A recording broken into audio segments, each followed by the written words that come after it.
Bom dia, irmãos, tudo bem? Se você puder, abre comigo aí 1 Coríntios, capítulo 1, a partir do versículo 18.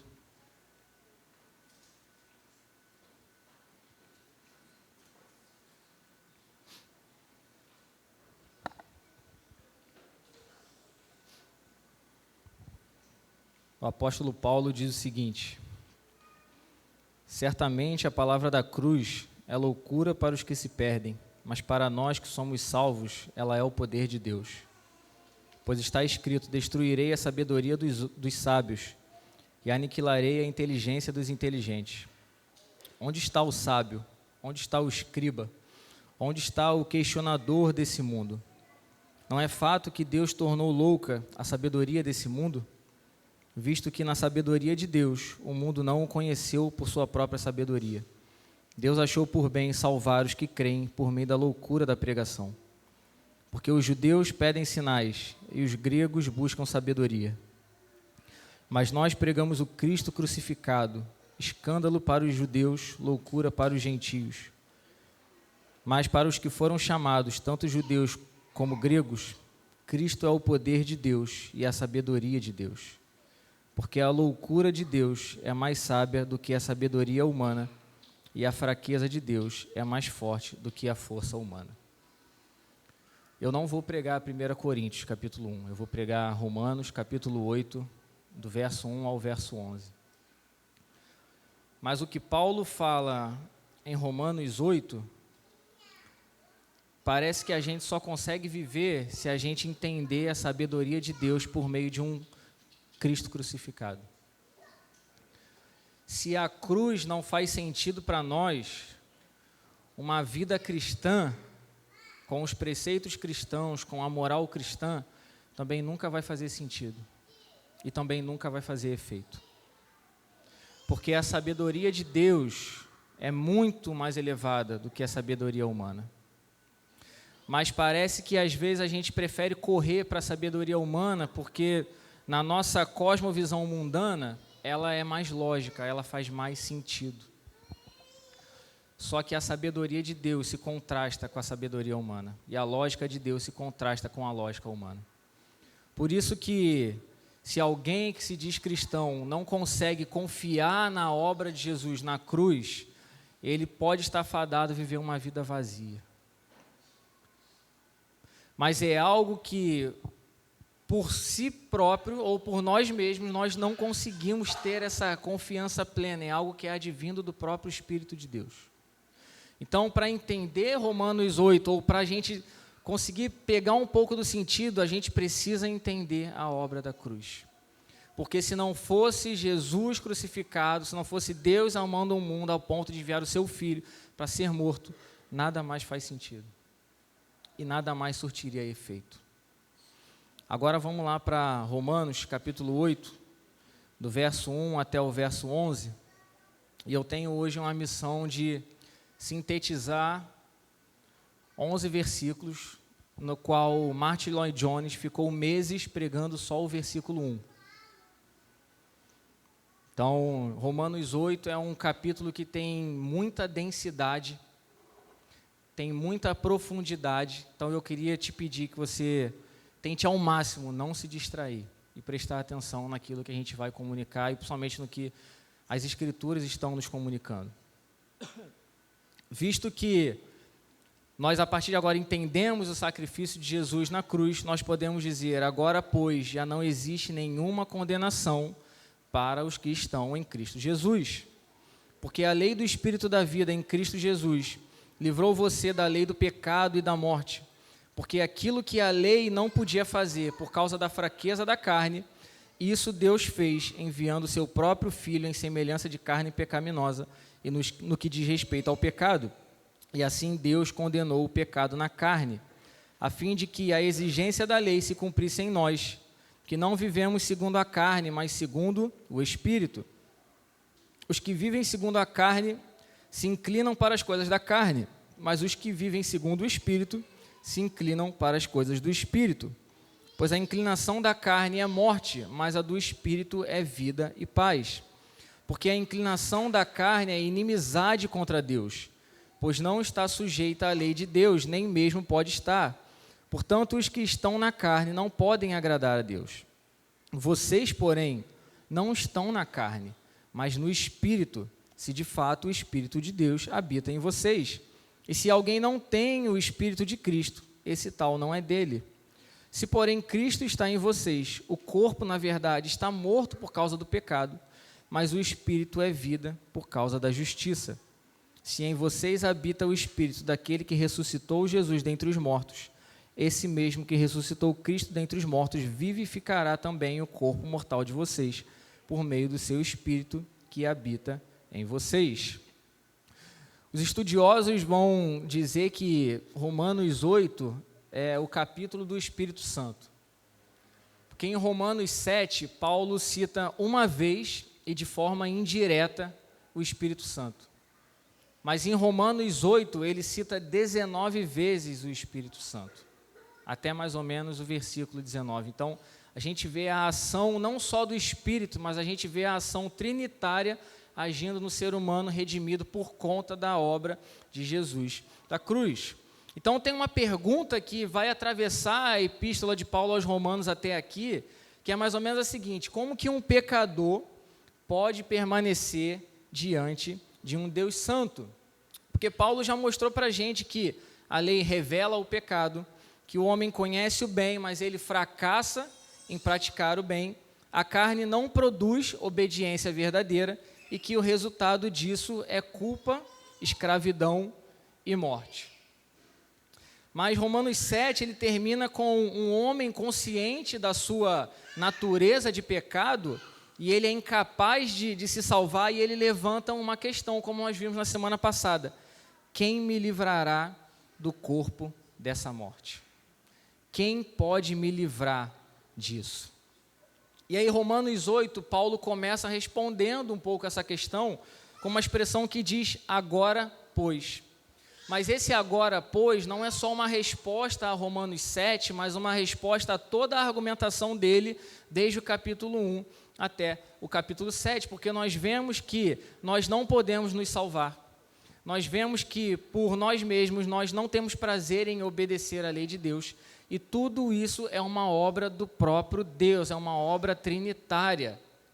Se não temos poder de nos salvar, Deus providencia um Salvador. Se não temos poder para cumprir a lei, Deus nos dá o seu Espírito e nos capacita e nos habilita a obedecer a sua lei em amor.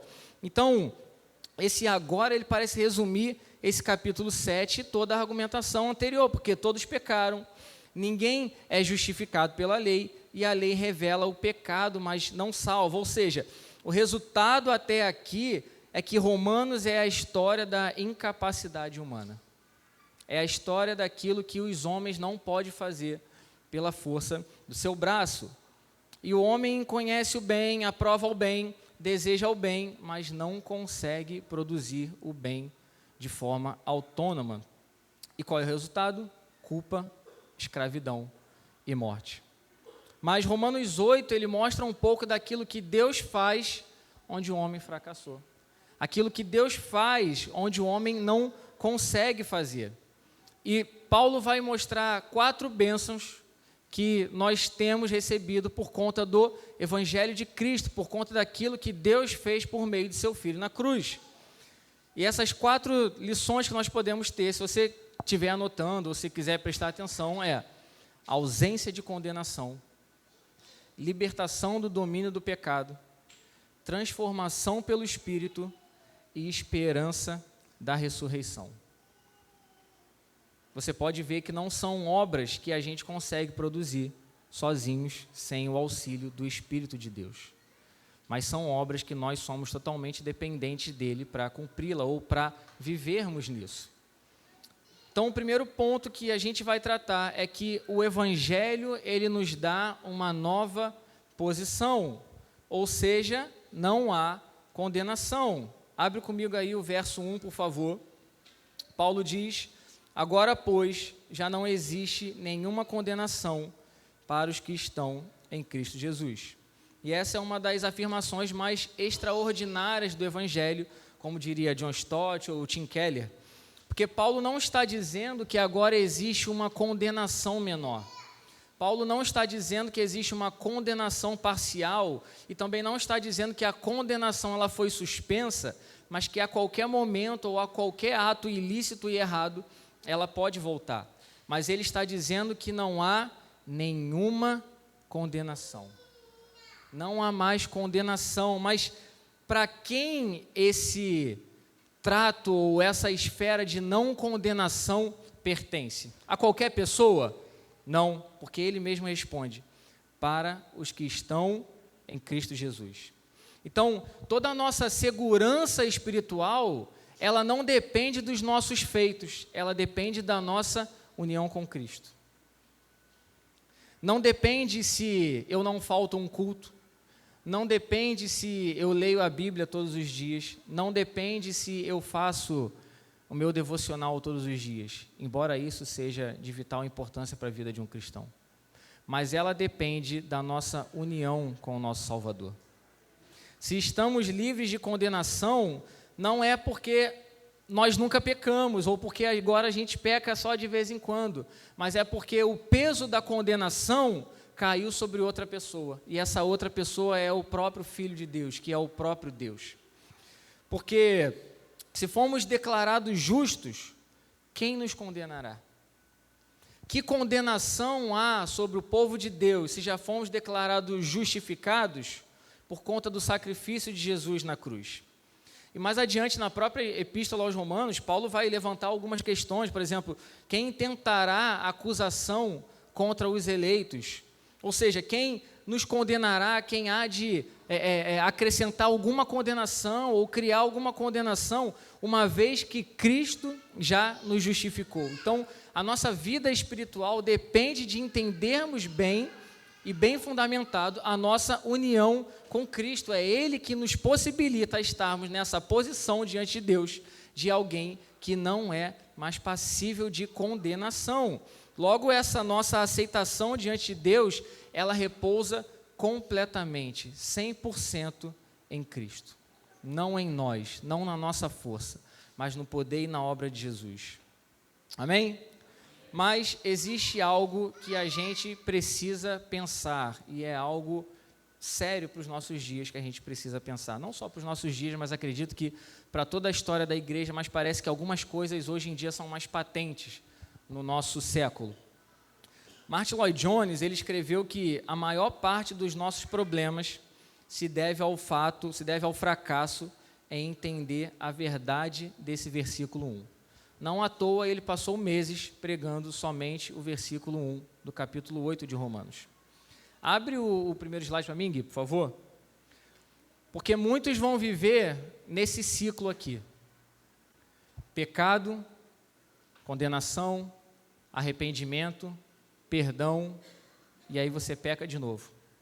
E aí, porque você peca de novo, você acha que você está sob condenação de novo. E aí você se arrepende, e há perdão, mas aí você peca. E quando você peca de novo, você pode achar que você está de novo num estado de condenação. Que você está mais uma vez destinado ao inferno. Como se a vida cristã, ela fosse continuamente uma vida em que nós estamos sentados no banco dos réus. Mas o Dr. Lloyd Jones, ele vai insistir que o cristão, ele não vive esperando um veredito, mas ele vive a partir de um veredito, a partir de uma resposta oficial do juiz. E que resposta é essa? Justificado, aceito, sem condenação. Nós não precisamos viver numa vida onde nós pecamos e nós vamos automaticamente para o banco do réu e esperamos a sentença divina de condenação sobre a nossa vida. Porque toda a condenação que havia sobre nós, toda a sentença de dívida foi paga sobre Jesus. Então, vai surgir uma pergunta: o que acontece quando a gente esquece essa nenhuma condenação? O que acontece quando a gente se esquece de que nós não estamos mais num estado de condenação diante de Deus? E essa pergunta faz muita diferença, porque há cristãos que vivem como perdoados no papel, mas condenados na sua consciência. E aí começa a surgir culpa excessiva. E com isso vem tentativa constante de provar valor, vem medo, vem dificuldade na oração, vem pouca alegria na adoração, vem relacionamentos inseguros e vem ansiedade espiritual, porque não confiam que não há mais condenação sobre aqueles que estão em Cristo Jesus. E por outro lado, existe algo que a gente pode dizer que a gente perde motivação para a santidade. Porque se qualquer pecado me torna condenado de novo, ou condenável, então não há motivo para viver uma vida santa. Porque ou tentamos merecer aceitação, ou desistimos. Se a gente não entende Romanos 8, o versículo 1, de forma plena, a gente pode compreender todas as palavras do Evangelho, mas perder o coração dele, como dizia Martyn Lloyd-Jones. Abre o próximo slide, Gui, por favor, que é uma citação do John Stott. Ele diz o seguinte: no momento em que vamos a Cristo Jesus, a condenação desaparece para sempre.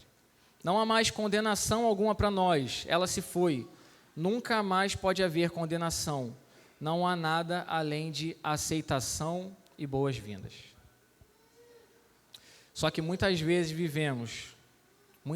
encontramos pessoas, vemos pessoas andando, carregando um fardo que Cristo já tirou. Andamos carregando um peso de condenação que Cristo já levou na cruz. E alguém pode perguntar, mas isso não produziria libertinagem, já que não há condenação? E a resposta é um não. E aí eu vou chamar mais uma vez o Dr. Martyn Lloyd-Jones para dizer. Porque ele dizia o seguinte: quando o cristão peca, não volta a ser um réu. Ele continua filho. Nessa nova dinâmica, o problema muda de jurídico para relacional. Quando nós pecamos, quando eu e você pecamos, Deus não nos trata como um juiz a nos condenar, como alguém que vai condenar um infrator, um criminoso, mas Ele nos trata como um pai que corrige um filho. E entender isso é crucial para uma vida espiritual saudável. Quando nós pecamos, irmãos, e tenha certeza, nós vamos pecar ainda. Muito provável que a gente peque ainda hoje. Nós não precisamos voltar ao banco dos réus. Nós precisamos sentar na cadeira dos filhos, onde são corrigidos por um pai e não castigados e condenados por um juiz. Porque o nosso pecado, ele ainda entristece a Deus, mas ele não desfaz a nossa adoção. Porque a partir de agora, ele passa a ferir o amor de Deus. E ele nos trata como um pai que corrige os seus filhos quando erram. E todo pai é assim. Se os nossos filhos errarem, fizerem alguma coisa que a gente diz para não fazer, você não vai condenar o seu filho a uma FEBEM. Você vai corrigir o seu filho em amor. Você vai exortá-lo em amor, porque você quer o bem dele. Você quer a edificação do seu filho. Você quer que o seu filho ande por caminhos retos e justos.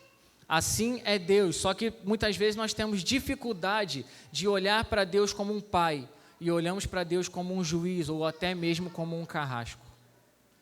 Porque achamos que ainda há um peso de condenação sobre os nossos ombros, porque de fato ainda não entendemos 100% a obra de Jesus na cruz. Porque parece uma loucura, mas é sabedoria, um Cristo crucificado. Então a condenação ela não é mais uma realidade, porque os cristãos estão livres do poder do pecado. Olha o verso 2 comigo. Porque a lei do Espírito da vida em Cristo Jesus livrou você da lei do pecado e da morte. Mas então do que fomos libertos? Da lei do pecado e da morte. Isso não significa, como já foi exposto aqui, que a lei ela é pecaminosa, já que a sua função é revelar e condenar o pecado e não removê-lo. Mas nesse caso, ser liberto da lei do pecado e da morte significa não mais depender da lei para a justificação ou santificação, porque em Cristo nós fomos libertos da sua condenação e da escravidão do pecado. Vê como não é uma obra nossa? Vê como nós precisamos caminhar e viver com uma vida segura na obra de Cristo? Porque senão nós passamos a viver atemorizados por qualquer outra coisa, por qualquer sentimento, ação ou reação da nossa vida. Isso não é uma liberdade para pecar, mas é uma garantia que, se pecarmos, temos um Pai que nos perdoa e que já pagou o preço do pecado que a lei exigia em Cristo Jesus. Agora, como que isso aconteceu? E Paulo declara que Deus toma a iniciativa de fazer aquilo que a própria lei não podia fazer. Olha o verso 3. Porque aquilo que a lei não podia fazer, por causa da fraqueza da carne, isso Deus fez, enviando o seu próprio Filho em semelhança de carne pecaminosa e no que diz respeito ao pecado. E assim Deus condenou o pecado na carne. Mais uma pergunta. A lei fracassou? Não. A lei não fracassou. Porque a lei não pode justificar ou santificar alguém. E por que não? Por causa da fraqueza da carne. E mais uma vez eu vou chamar John Stott. Abre o próximo slide para mim, por favor, Gui. John Stott diz que a impotência da lei não é intrínseca. Ela não reside nela mesma, mas em nós, em nossa carne, nossa natureza caída. Assim, pois, aquilo que a lei, enfraquecida pela carne, não consegue fazer, ou seja, justificar, santificar e salvar, Deus o fez. Ele fez provisão tanto para a nossa justificação como para a nossa santificação. O problema da lei é que ela exige uma perfeição que ela mesma não tem poder para produzir em nós. Então Deus resolve isso de uma forma simples, mas não barata. Simples que eu digo que Ele resolve o problema por completo. Ele envia o seu próprio Filho em semelhança de carne pecaminosa, para fazer algo que o homem jamais poderia fazer. O Filho, ele nem vem na semelhança da carne, apenas aparentando um ser humano, e nem vem em carne pecaminosa assumindo uma natureza caída. Isso é importante nós entendermos. Mas ele vem na semelhança de carne pecaminosa, porque a sua humanidade ela era simultaneamente real e sem pecado. Ou seja, como nós vimos no nosso estudo da introdução à teologia sistemática, Jesus Cristo, assim como Adão antes do pecado, era o único ser humano pleno. Era a única pessoa capaz de obedecer à lei de Deus. Mas mesmo assim, ele era de carne e osso. Ele sentia medo, alegria, tristeza, frio, fome. Gostava de estar com os seus amigos, mas por conta da sua humanidade plena, ele foi o único capaz de levar o peso do nosso pecado na cruz. E assim Deus condena o pecado na carne, mas não na nossa carne, na carne do próprio Filho de Deus. É por isso que a graça, irmãos, ela nunca pode ser tida ou vista como barata, porque ela custou um preço, e o preço foi muito alto. Ela custou o próprio Filho de Deus, numa cruz exposto, ferido, açoitado, cuspido, envergonhado. O castigo que nos traz a paz estava sobre ele, não foi um castigo simples. Por isso que a vida cristã precisa ser vivida em santidade alegre, em gratidão e obediência ao Senhor, porque nem que se vivêssemos 1 milhão de anos, ou se tivéssemos todo o dinheiro do mundo, poderíamos pagar ao Senhor, ou compensar o Senhor para sermos salvos, por conta da nossa herança genética do pecado de Adão. Está vendo como entender a obra da cruz nos liberta, pouco a pouco, dia após dia, e nos leva a viver uma vida de acordo com o desejo do coração de Deus? Abre o próximo slide, por favor, Gui. Uma citação de Charles Cranfield, que ele diz que para aqueles que estão em Cristo Jesus não há condenação divina, uma vez que a condenação que eles mereciam já foi plenamente carregada por Ele, Cristo, em seu lugar. É por isso que a gente pode viver de forma saudável espiritual, sem medo da condenação. Porque a condenação já foi levada. Precisamos entender isso, que a condenação que havia sobre nós, sobre o nosso nome, já foi levada por alguém. Não precisamos viver naquele looping infinito de pecado, condenação, arrependimento, perdão, pecado, condenação novamente. Mas a gente pode viver como, vamos trabalhar uma forma nova aqui, pecado, condenação, arrependimento, perdão, pecado, correr para Deus. Quando pecamos agora, irmãos, não precisamos viver sob o jugo da condenação, mas podemos correr para Deus, porque Ele já fez algo que a gente não poderia fazer. Ele já fez algo que nós fracassaríamos o resto da nossa vida se a gente tentasse fazer, que é prover a nossa salvação. Mas qual é o propósito de Deus enviar o seu Filho para ser condenado por nossos pecados? Será que é só o perdão ou tem algo a mais? E o verso 4 explica isso para a gente. A fim de que a exigência da lei se cumprisse em nós, que não vivemos segundo a carne, mas segundo o Espírito. Cristo morreu não apenas para nos justificar, mas para nos santificar. Tudo que Jesus fez e faz em nosso favor foi a fim de que pudéssemos ter uma vida santa. Foi a fim de que pudéssemos viver em santidade diante de Deus. Bota o próximo slide, por favor, o slide do Keller.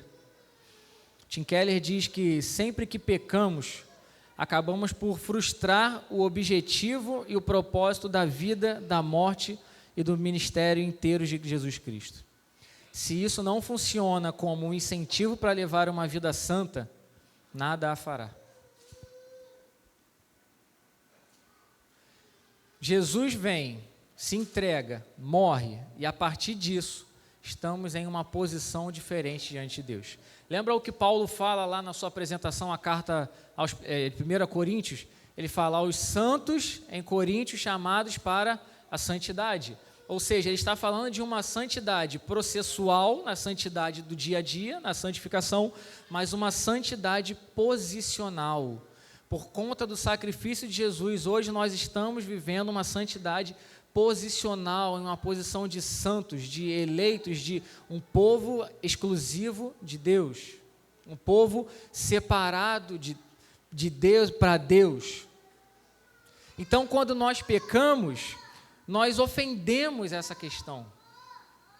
Nós deixamos de valorizar o sacrifício de Jesus. Irmãos, nós sempre vamos pecar até que Jesus volte e o nosso corpo seja redimido do pecado. Nosso corpo seja glorificado e transformado. Mas quando pecamos, corremos para Deus em arrependimento. Porque isso não deve fazer mais parte da nossa vida, mas é simplesmente um acidente. Um acidente que vai acontecer diversas vezes, sim, mas que diversas vezes nós podemos nos arrepender e correr para Deus para que sejamos transformados à imagem do Filho de Deus, dia após dia, minuto após minuto. Agora, como acontece essa transformação? E aí vai o segundo ponto daquilo que o Evangelho nos deu, que é uma nova mente. Paulo vai mostrar que o Evangelho, ele não muda apenas o nosso veredito diante de Deus, como pessoas que antes estavam condenadas, agora são santos, estão diante do Senhor, mas ele muda também aquilo que nós desejamos, aquilo que nós queremos e buscamos. Ele muda aquilo que ocupa a nossa mente, ou seja, ele também muda aquilo que nós amamos. O Evangelho tem esse poder de fazer essa transformação no nosso interior, tanto no nosso coração como na nossa mente. E para que haja mudança real, não dependemos dos nossos esforços, irmãos, ou não podemos depender dos nossos esforços, mas da obra do Espírito Santo. Verso 5, ele diz: os que vivem segundo a carne se inclinam para as coisas da carne, mas os que vivem segundo o Espírito se inclinam para as coisas do Espírito. Paulo diz que essa conexão entre viver e pensar é uma conexão muito estreita, ela não é uma conexão muito larga, mas ela é estreita. Literalmente é como assim, se ele estivesse afirmando: para aqueles que vivem de acordo com a carne, o que importa são as coisas da carne. Mas para aqueles que vivem de acordo com o Espírito, o que importa são as coisas do Espírito. Então, se vivemos segundo o Espírito de Deus, o que deve nos importar? As coisas do Espírito. Ele não está descrevendo aqui um crente carnal versus um crente espiritual, mas ele está falando de duas esferas, de dois domínios. O que ocupa a nossa mente molda a nossa vida. E aí a gente pode perguntar: o que tem ocupado a nossa mente nesses dias? Porque aquilo que está ocupando a sua mente vai moldar os seus dias. Abre o próximo slide para mim, por favor, Gui.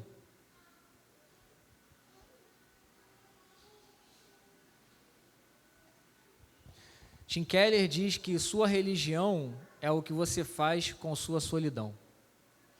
Ou seja, onde quer que a mente vá com maior naturalidade e liberdade, quando não há mais nada que a distraia, é para isso que você vive de fato. Eis aí a sua religião. Sua vida é moldada, seja lá pelo que for que preocupa a sua mente. John Murray dizia que voltar a mente para os desejos da carne ou espírito é fazer destes desejos os objetos que absorvem o nosso pensamento, interesse, afeições e propósito. Então, eu levanto a pergunta para todos nós: o que absorve o nosso tempo, a nossa atenção, o nosso medo, nossa imaginação e a nossa ambição? Porque isso revela quem governa a nossa vida. Isso revela se a nossa mente está voltada para a carne ou para o espírito. Pensar nas coisas do espírito, vamos dizer assim de forma talvez mais simples, quer dizer que nunca nos esqueceremos da nossa posição privilegiada ou do fato de que somos amados e deixar essa ideia dominar nosso pensamento, nossas perspectivas e, por conseguinte, nossas palavras e atos. Pensar nas coisas do Espírito nos coloca numa posição de pensar naquilo que é importante para Deus e ser moldado pela opinião de Deus. Pensar nas coisas da carne são desejos, orientações dos nossos sentidos, uma cosmovisão que é mundana, em vez de divina, autocentrada, em vez de focada em Cristo. Se alguém é muito egoísta e pensa somente em si, ou se a maior parte do seu pensamento tem sido só para você, só para aquilo que é para a sua vida, para a sua realidade, talvez você não esteja pensando nas coisas do Espírito. Talvez você esteja pensando mais nas coisas da carne.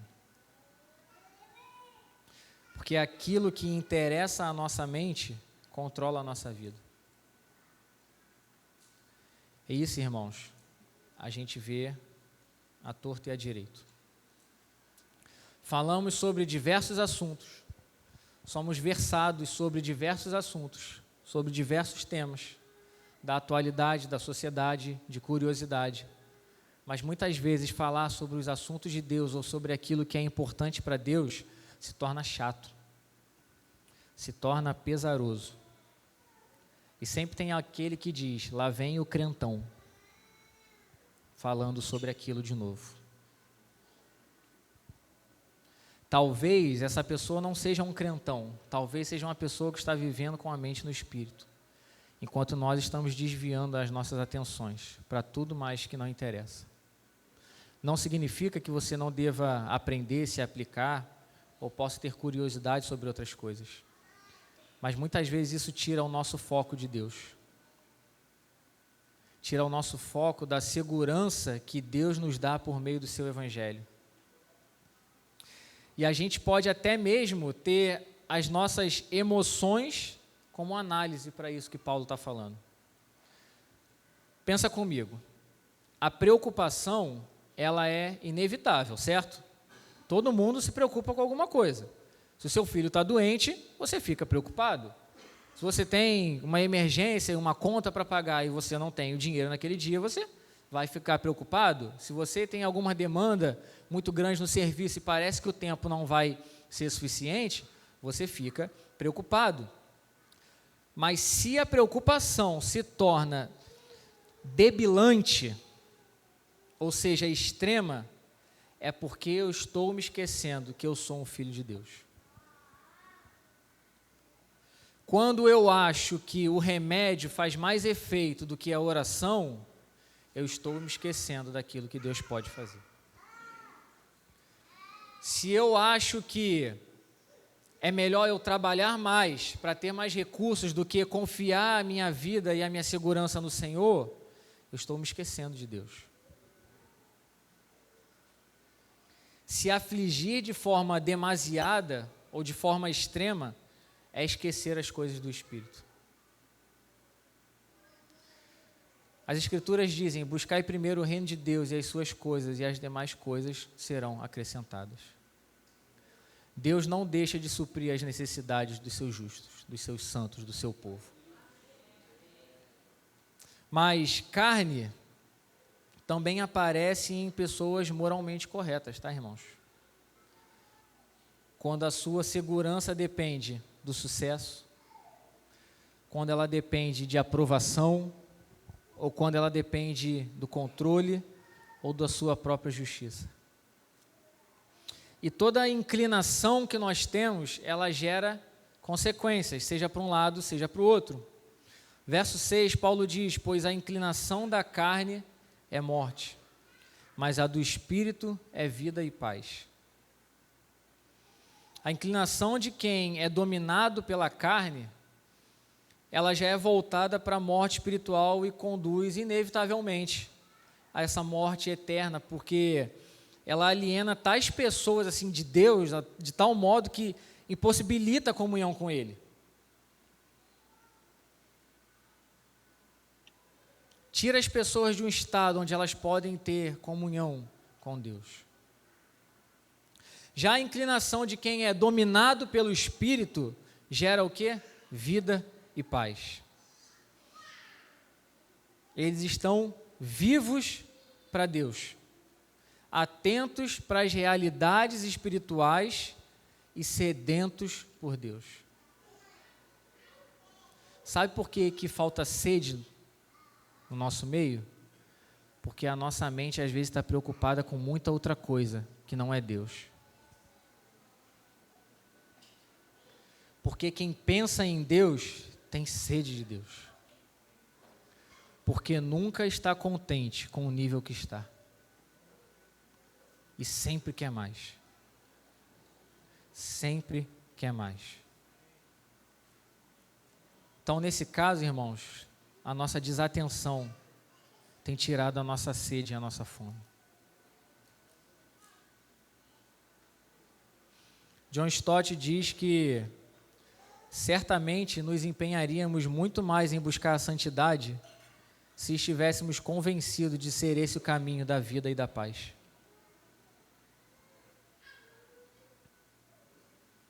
Santidade não é algo opcional para a nossa vida. É algo que a gente busca todos os dias. Viver em santidade todos os dias. Agora, quando a gente fala sobre carne, geralmente ou muitas vezes as pessoas pensam logo sobre sensualidade, sobre aquele pecado sexual que parece que é o mais notório, o mais extravagante. Gui, abre para mim a citação do Douglas Moo, por favor.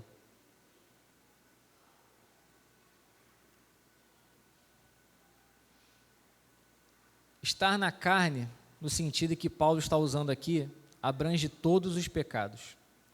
A pessoa que está preocupada com o próprio sucesso nos negócios, à custa dos outros e de Deus, está tão dominada pela carne quanto a pessoa que comete adultério.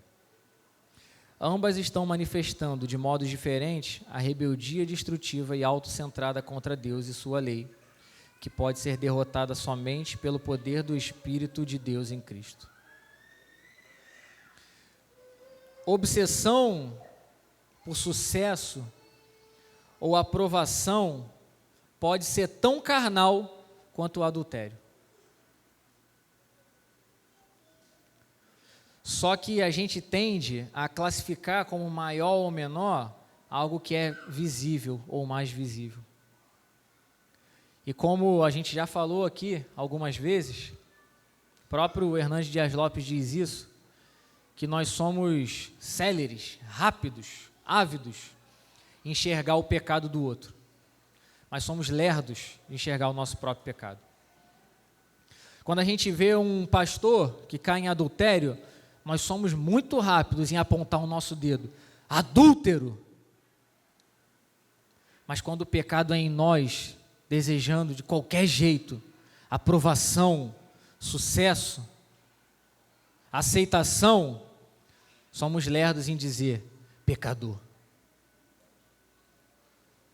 Só que para Deus, os dois são pecadores.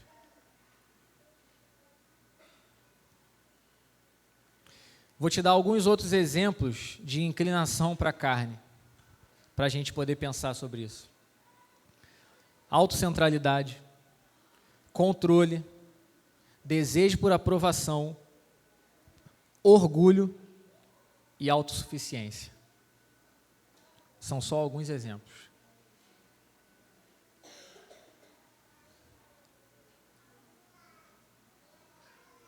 Talvez você esteja vivendo matrimonialmente, muito bem, e glória a Deus por isso, continue vivendo.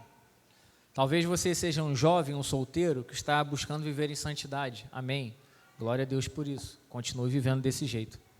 Mas não esqueça que esses não são os únicos pecados.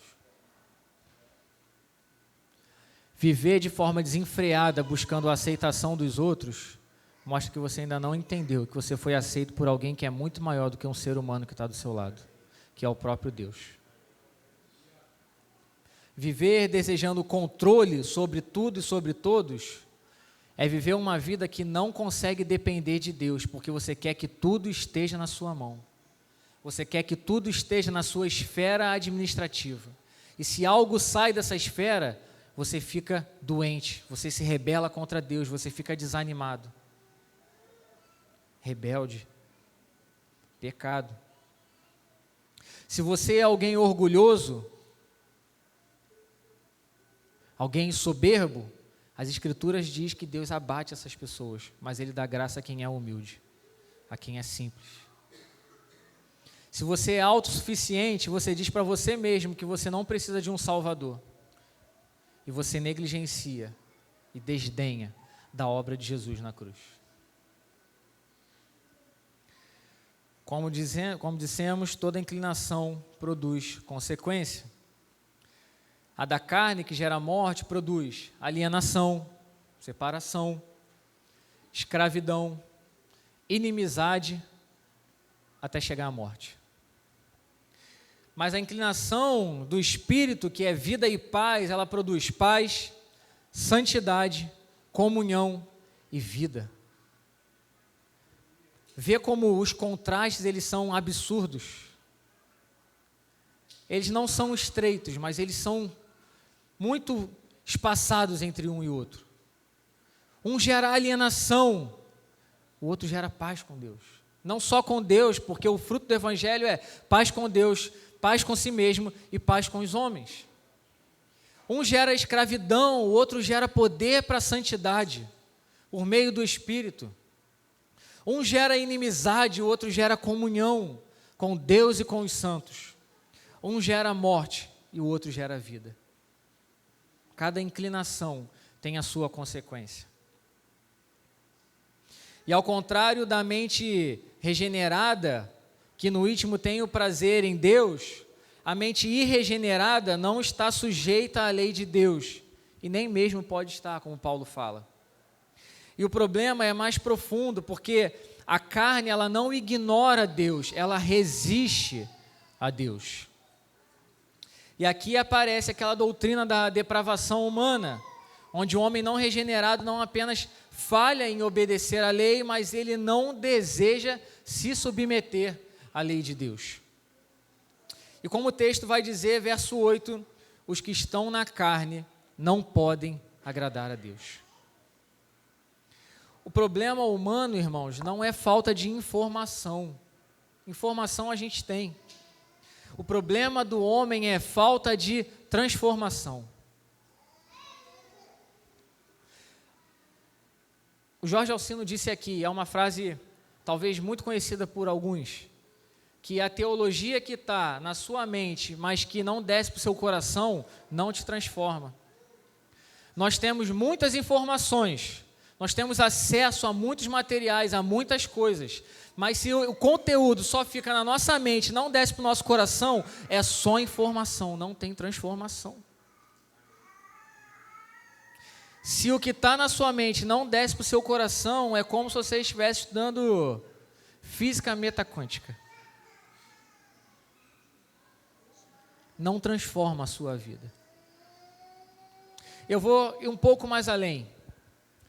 Uma pessoa pode ser um químico muito bem sucedido, muito estudioso, PhD, na fórmula do H2O, fórmula da água. E ainda assim ela pode morrer de sede, sabia? Nós podemos ser muito eruditos no que tange a teologia e sermos pouco transformados, porque não nos submetemos ao poder de Deus, porque somos orgulhosos e arrogantes, muitas vezes. Porque a teologia que a gente diz saber não desce para o nosso coração, fica alocada na nossa mente. E aí parece uma batalha de rima, onde a nossa teologia é só para ganhar uma discussão com alguém, e não para ser humilde, como Jesus foi. Sem a obra do Espírito, irmãos, na nossa vida, não há submissão, não há prazer em Deus, não há possibilidade de agradar a Deus. Mas tem uma boa notícia, porque aqueles que estão em Cristo, o Espírito Santo muda a nossa mente, nossos desejos e o nosso destino. É aquela famosa frase, né? Paulo morde, mas depois assopra. E agora Paulo vai olhar para a igreja na sua argumentação. Porque a terceira coisa que a gente pode ver que o Evangelho nos dá é uma nova habitação. E ele vai mudar o sentido agora do que ele está falando de um pouco, de, vamos dizer assim, pesado para leve. E ele começa a olhar para a igreja e ele diz: vocês, porém, não estão na carne, mas no Espírito. Se de fato o Espírito de Deus habita em vocês. Se o Espírito de Deus habita em nós, não estamos mais na carne, mas no Espírito, porque algo foi transformado em nós por conta do sacrifício de Jesus, por conta da entrega de Jesus. E se alguém não tem o Espírito de Cristo, esse tal não é dele. Ele já deixa isso claro. Paulo não está enganando ninguém. Paulo não está dizendo que o Espírito é para todos, mas para aqueles que são de Cristo. Para aqueles que são de Cristo, o próprio Deus habita neles. E Paulo começa a falar de uma mudança enorme, porque o cristão não apenas acredita em Cristo, ele é alguém que ele é habitado pelo Espírito.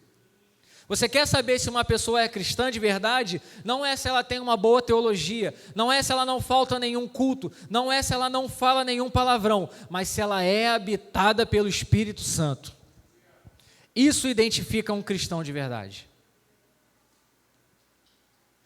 E tem mais uma boa notícia, porque o Espírito não visita, ele mora. É alguém que chega na nossa casa, bate na porta e fala assim: a partir de hoje eu vou morar com vocês. Eu não vou só visitar, mas a partir de hoje eu moro dentro de vocês. É Deus batendo na porta do coração do homem e dizendo: a partir de hoje, por conta da obra do Filho, eu moro dentro do coração de homens e mulheres. Porque se antes nós éramos escravos, agora nós somos templo de Deus. Se antes estávamos distante, agora somos habitação divina. Se antes éramos órfãos, agora somos morada do Espírito.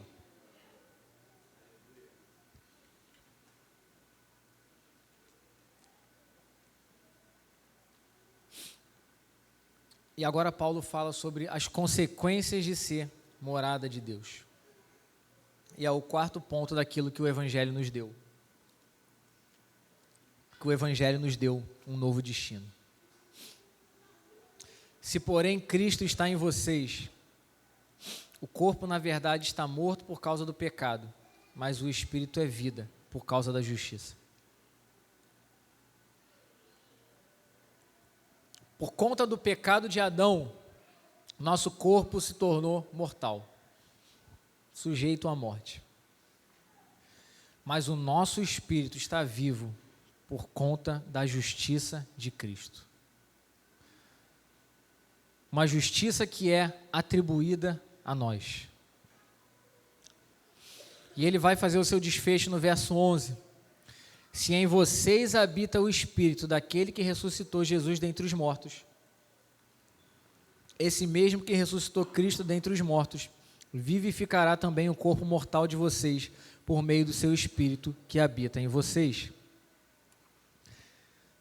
O destino final do nosso corpo, irmãos, não é a morte, por mais que estejamos sujeitos à morte. Mas o destino final do nosso corpo é a ressurreição. Nossos corpos ainda não foram redimidos, mas um dia serão. E como que a gente pode viver tão certo dessa realidade? Por causa da natureza do Espírito que habita em nós. Porque Paulo fala que aquele mesmo Espírito que ressuscitou Cristo dentre os mortos, esse vivificará também o corpo mortal de vocês. Dá para entender a profundidade disso um pouquinho? A gente vive muitas vezes por aquilo que é efêmero, por aquilo que é passageiro. A gente se preocupa demais com algo que não tem a ver com a inclinação do espírito, tem a ver com a inclinação da carne. Mas o que Paulo faz é lembrar os seus leitores e os seus ouvintes que nós não estamos na carne, nós estamos no Espírito. E por estarmos no Espírito, podemos desfrutar de comunhão com Deus e com o próximo. Podemos desfrutar de paz com Deus. Podemos ter certeza que, embora a morte seja uma realidade hoje, ela não é uma realidade eterna. Por mais que os nossos corpos possam ser tragados pela terra, um dia tudo isso será devolvido por conta da glória de Deus manifesta em Cristo Jesus sobre os ares. Então os nossos corpos serão ressuscitados, redimidos, e viveremos uma eternidade com Deus e para a glória de Deus de forma física. Não como anjinhos tocando harpas de um roupão branco no céu. Uma realidade pintada, monótona. Mas humanos de carne e osso, plenos, como Jesus era. Podendo e sendo gratos a Deus por obedecer a sua lei e viver em santidade. Para aquele que é cristão, que é caracterizado por ter um espírito vivendo dentro dele, nós não devemos viver, irmãos, como alguém que se inclina para as coisas da carne. Para alguém que tem os seus pensamentos em demasia voltado para as coisas que não condizem com a realidade do espírito. Porque a inclinação da carne, a motivação da carne, a vida para a carne, ela gera morte. Mas se temos o Espírito, a nossa inclinação é para a vida e paz. E sabe por que temos vida e paz? Porque não há mais condenação sobre nós. Sabe por que às vezes a gente vive muito centrado naquilo que a gente quer para esse tempo? Porque a gente acha que a gente precisa construir muita coisa agora. A gente acha que a gente precisa viver de uma forma muito certinha. Porque se a gente não viver de forma certinha, de novo vai vir um peso de condenação sobre nós. Só que nenhuma condenação há para aqueles que estão em Cristo Jesus. Você não precisa e não deve viver uma vida santa, porque você não quer mais ser condenado. Você não vai mais ser condenado se você está em Cristo Jesus. Mas sabe por que você vive uma vida santa? Porque você tem o Espírito de Deus dentro de você, que te habilita a viver uma vida santa, diferente de como éramos quando vivíamos regidos pela lei do pecado e da morte. Então, santidade não é algo que a gente faz para receber algo em troca de Deus ou para não ser penalizado, mas a gente vive santidade em alegria e glória a Deus por conta daquilo que Ele já fez por nós na cruz. Santidade não é para ser recompensado por Deus. Santidade é em glorificação àquilo que Deus já fez por nós.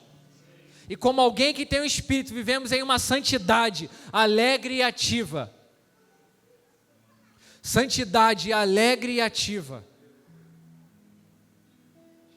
Meditando, pensando e vivendo naquilo que é importante para Deus e descansando na maior obra que foi feita na humanidade, que é Deus encarnando e morrendo por homens pecadores. Porque a sabedoria de Deus não está em sermos eruditos, a sabedoria de Deus está em Cristo crucificado.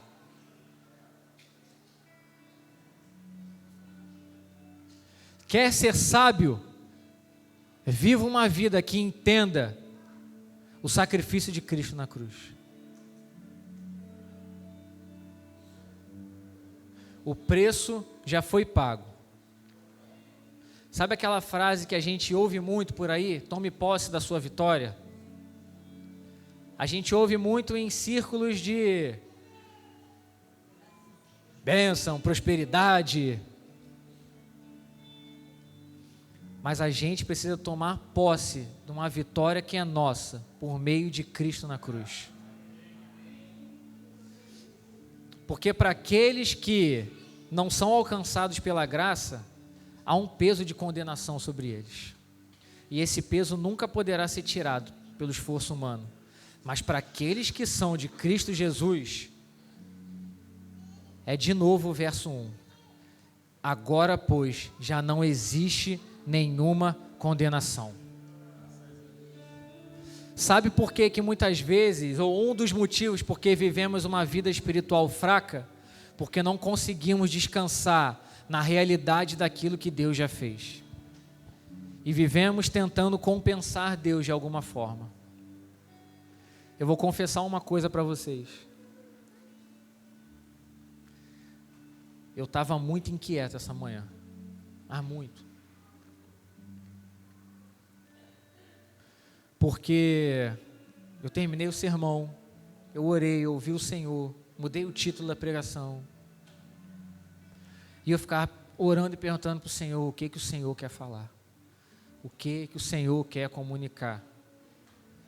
E eu estava aqui, eu levantei, fui no banheiro, fiquei lá e eu falei, meu Deus, o que está acontecendo? O que o Senhor quer falar? Eu só preciso entender uma frase, alguma coisa. E a única coisa que eu consegui entender em Deus é: nós precisamos descansar nele.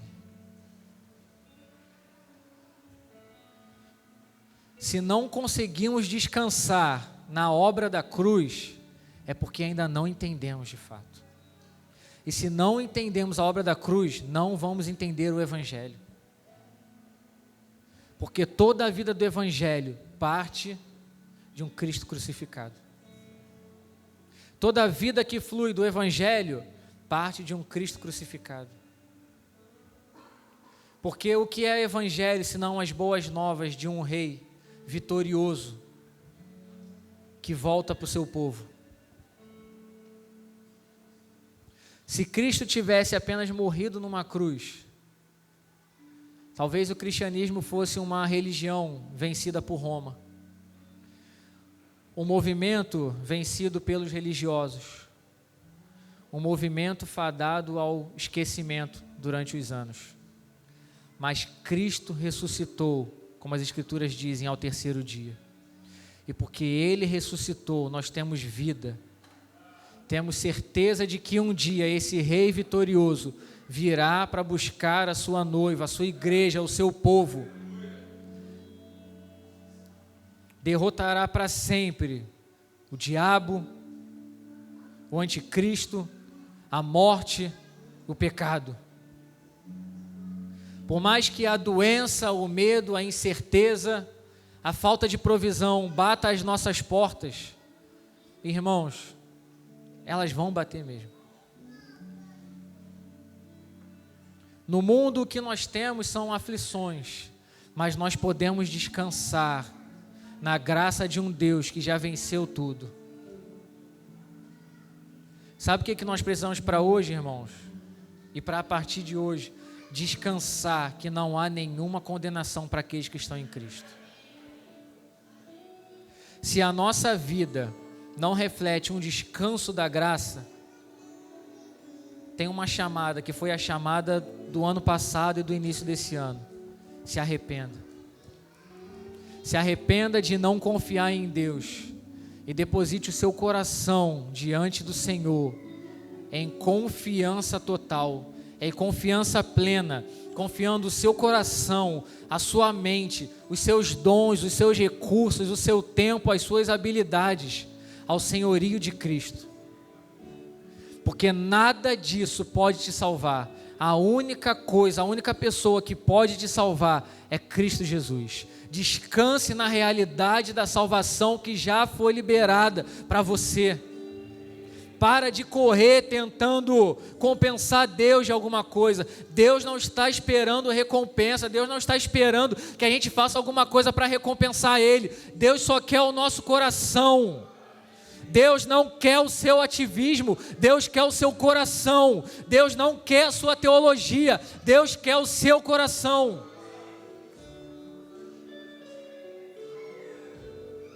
Deus não está atrás de pessoas habilidosas, Ele está atrás de pessoas que possam entregar uma só coisa, o seu coração a Ele. Ele não está atrás de pregadores eloquentes. Jesus escolheu 12 homens iletrados. Passou 3 anos e meio com eles. Dos 11 que ficaram, nenhum deles negou o nome do Senhor. Eles não precisavam de teologia, eles precisavam de um encontro com Deus que transformou a vida deles por completo, a ponto de dizer: não importa se vão arrancar minha cabeça, o que vocês não podem tirar de mim é o Espírito, que me garante uma vida eterna. Tem pessoas que estão muito preocupadas em manter as suas cabeças em cima do pescoço. Deus não está preocupado com isso. Ele está atrás de pessoas que possam entregar o seu coração, de descansar numa realidade de algo que já foi pago na cruz. Você não precisa compensar Deus de alguma coisa. O que Ele fez foi por amor. João 3,16, porque Deus amou o mundo de tal maneira, que deu o seu Filho, para que todo aquele que nele crê não pereça, mas tenha vida eterna. Não pereça, irmãos. Tome posse da vida eterna que está em Cristo Jesus. Para de correr. Para de correr. Só entrega o seu coração a Deus.